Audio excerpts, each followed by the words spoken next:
আজকে আমি যে রেসিপিটা আপনাদের করে দেখাবো সেটা বাচ্চা থেকে বড় সবাইরই খুব পছন্দের, বাট বাইরে থেকে কিনে খেতে গেলে এর প্রাইসটা কিন্তু অনেকটাই পড়ে।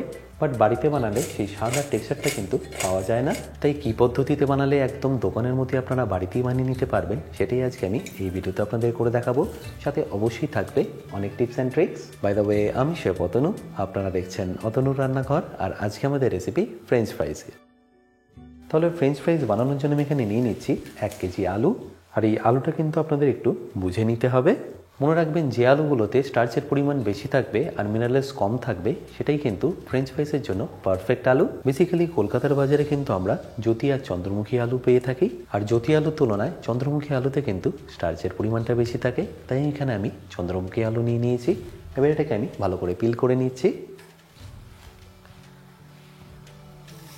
বাট আপনারা যদি চন্দ্রমুখী আলু না পেয়ে থাকেন বা না নিয়ে থাকেন, সেক্ষেত্রে আপনারা যে কোনো স্টার্চ কন্টেন্ট বেশি সেই আলুটা নিয়ে নিতে পারেন। আচ্ছা, এবার এটাকে আমি আপনাদের কেটেও দেখাচ্ছি।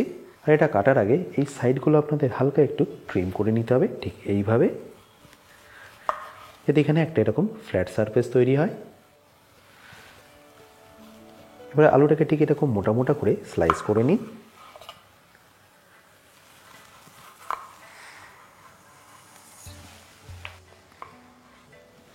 এবার এই স্লাইস আলুগুলোকে আপনাদের ফিঙ্গার সাইজের মতো কেটে নিতে হবে, ঠিক এইভাবে।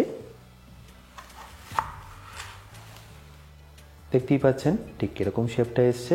একটু এরকম মোটা মোটা রাখবেন, তাহলে দেখবেন ফ্রাই করার পরে কিন্তু এটা খুব বেশি আর চুপসে যাবে না, টেক্সচারটা একদম পারফেক্ট থাকবে।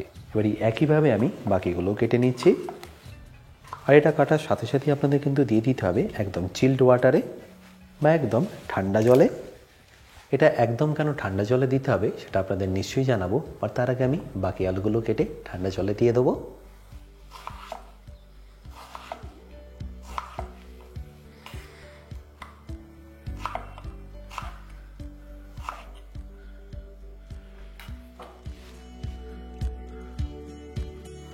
চেষ্টা করবেন প্রত্যেকটা আলু একদম সমান সমান করে কাটার, তাহলে দেখবেন প্রত্যেকটা আলু একদম ইকুয়ালি সেম টাইমেই ফ্রাই হবে।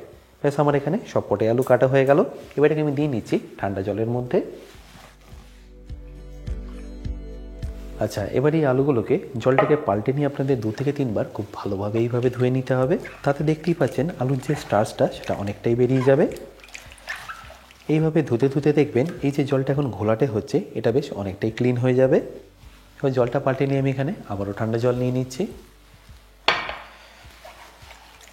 আচ্ছা, এবার দেখুন আগের তুলনায় কিন্তু জলটা এখন কম ঘোলাটে হচ্ছে, মানে এখন আলুতে কিন্তু স্টার্চের পরিমাণটা খুব বেশি আর নেই। এইভাবে ধুলে আলুর ওপরে যে স্টার্চের লেয়ারটা থাকে সেটা বেরিয়ে যায়, আর তার জন্য আলুগুলো অতটা ক্রিস্পি হয়। ব্যাস, এবার এটাকে আমি ফাইনালি একবার জলটা ফেলে নিয়ে আরও একবার ধুয়ে নেবো। দেখতেই পাচ্ছেন জলটা এখানে কিন্তু একদম পারফেক্টলি ক্লিন হয়ে গেছে। আর এপাশে দেখুন আমি এই আলুগুলোকে ব্লাঞ্চ করার জন্য গরম জল বসিয়ে নিয়েছি। আর যখনই দেখবেন জলের মধ্যে এরকম ছোটো ছোটো বাবলস আসা শুরু হয়েছে, তার মানে বুঝবেন এই সময় জলের টেম্পারেচারটা 85 থেকে 90 ডিগ্রি সেন্টিগ্রেড। একদম ফুটন্ত গরম জলে কিন্তু আপনারা আলুটাকে ব্লাঞ্চ করবেন না। যখনই দেখবেন ঠিক জলের টেম্পারেচারটা এরকম আছে, সেই সময় আপনাদের আলুগুলোকে এখানে দিয়ে দিতে হবে।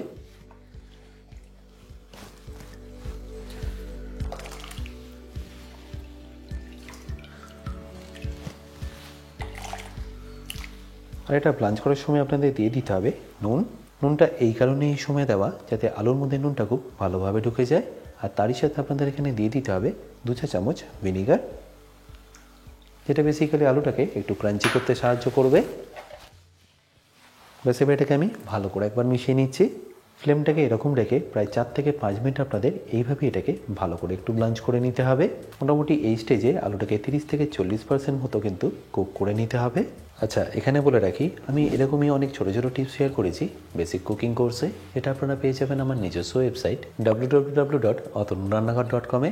তাছাড়াও কোর্সটা কিন্তু যদি আপনাদের কোনো রকম অসুবিধা হয় আমার সাথে এই হেল্পলাইনে যোগাযোগ করতে পারেন। আর আপনারা হয়তো নিশ্চয়ই খেয়াল করছেন আমি এটাকে কিন্তু খুব বেশি ফোটাচ্ছি না, জাস্ট এইভাবে হালকা বাবলস আসছে, এইভাবে এটাকে ব্লাঞ্চ করে নিতে হবে। আর দেখতেই পাচ্ছেন এর এজগুলো কিন্তু এখনও পারফেক্ট আছে। এই স্টেজে আপনাদের এটাকে তুলেও নিতে হবে।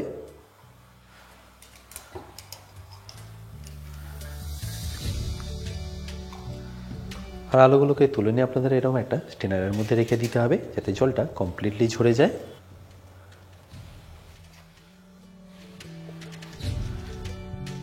এবার 2 থেকে 3 মিনিট আমি এটাকে এইভাবেই রেখে দিচ্ছি ঠান্ডা হওয়ার জন্য। এবার দেখুন 3 থেকে 4 মিনিটের মধ্যেই এটা একদম পারফেক্টলি ঠান্ডা হয়ে গেছে। আর এয়ার ড্রাই হওয়ার কারণে দেখুন এর মধ্যে যে ময়েশ্চারটা ছিল সেটা একদমই বেরিয়ে গেছে। আচ্ছা, এই স্টেজে এটাকে কিন্তু আপনাদের ফ্রাই করলে চলবে না। প্রথমে এরকম একটা ট্রের মধ্যে এটাকে ভালো করে সাজিয়ে নিতে হবে, ঠিক এইভাবে।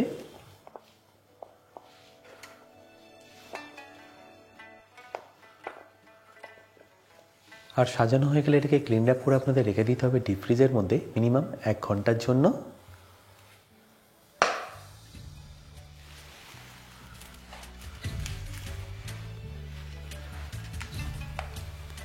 আর যদি এটা আপনারা স্টোর করে রাখতে চান সেজন্য এরকম একটা জিপলকের ব্যাগের মধ্যেও কিন্তু এটাকে ঢুকিয়ে রেখে দিতে পারেন।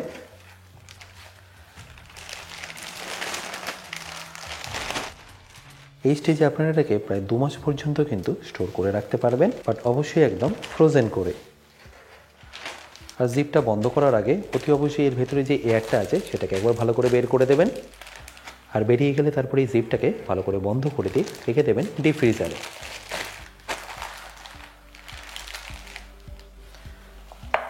এবার দেখুন আলুগুলো এই সময় কিন্তু একদম পারফেক্টলি ফ্রোজেন হয়ে গেছে। আর এই ফ্রোজেন থাকা অবস্থাতেই কিন্তু আপনাদের এটাকে ফ্রাই করে নিতে হবে। আর ফ্রাই করার জন্য দেখুন এখানে আমি তেলটাকেও কিন্তু গরম করে নিয়েছি, বাট তেলটি এখানে কিন্তু খুব বেশি গরম হয়নি।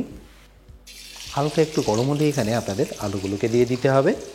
আর এই সময় একদম স্লো ফ্লেমে এটাকে ভালো করে আপনাদের অয়েল ব্লাঞ্চিং করে নিতে হবে। নিশ্চয়ই বুঝতে পারছেন এটা কিন্তু আমি একদম গরম তেলে ফ্রাই করছি না, জাস্ট এর ভেতর থেকে ময়েশ্চারটাকে বের করে নেওয়ার জন্য হালকা এটাকে আমি ফ্রাই করে নিচ্ছি। যেহেতু এটাকে আমি ফ্রিজ করেছিলাম সেই জন্য কিন্তু এই স্টার্চটা এখনও ফ্রোজেন আছে।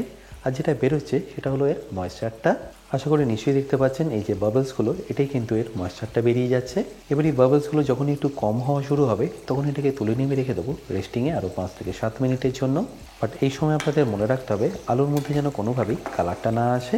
দেখতে পাচ্ছেন আস্তে আস্তে কিন্তু এর মধ্যে বাবলসটা কম আসা শুরু করেছে, তাই এটাকে তুলে নেমে রেখে দিচ্ছি রেস্টিংয়ের জন্য।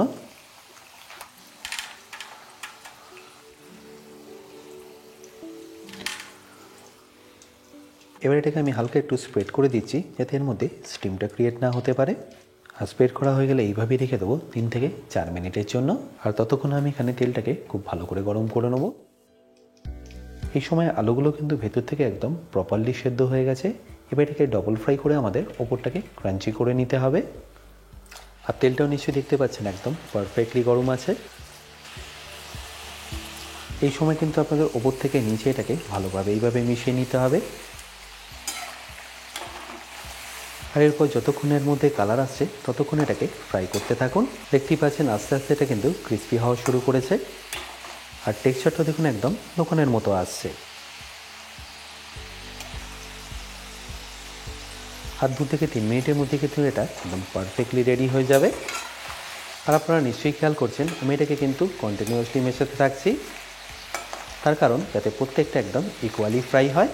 আর যেটা আমি আপনাদের আগেই বলেছিলাম কাটিংটা এই কারণে আমি একটু বড় বড় করেছিলাম। এখন দেখুন এর টেক্সচারটা পারফেক্টলি এসে গেছে। এটা যখনই দেখবেন এরকম উপরে ভেসে উঠেছে তার মানে বুঝবেন এটা এখন পারফেক্টলি রেডি। জাস্ট আমি কালারটা আসার জন্য ওয়েট করছি।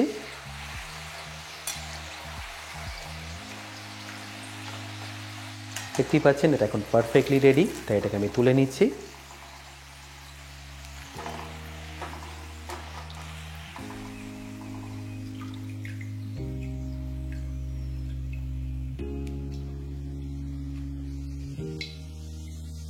আপনারা সাউন্ডটা শুনে নিশ্চয়ই বুঝতে পারছেন এটা এখন কতটা ক্রিস্পি হয়েছে। আর এটা ভাজার সাথে সাথে আপনাদের দিয়ে দিতে হবে এখানে স্বাদ মতো নুন আর অল্প একটু ব্ল্যাক পেপার পাউডার। চাইলে এখানে গার্নিশের জন্য অল্প একটু এখানে আপনারা ধনেপাতাও অ্যাড করতে পারেন। তারপর এটাকে ভালো করে মিশিয়ে নিয়ে গরম গরম পরিবেশন করুন। দেখুন এটা কতটা ক্রিস্পি হয়েছে। আমি এখানে আপনাদের 1-2টোকে ভেঙেও দেখাচ্ছি।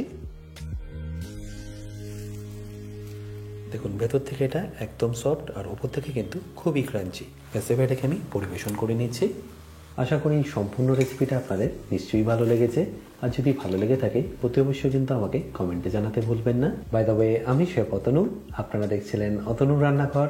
দেখা হচ্ছে আপনাদের সাথে একটা নতুন রেসিপি নিয়ে নেক্সট এপিসোডে। ভালো থাকবেন, সুস্থ থাকবেন।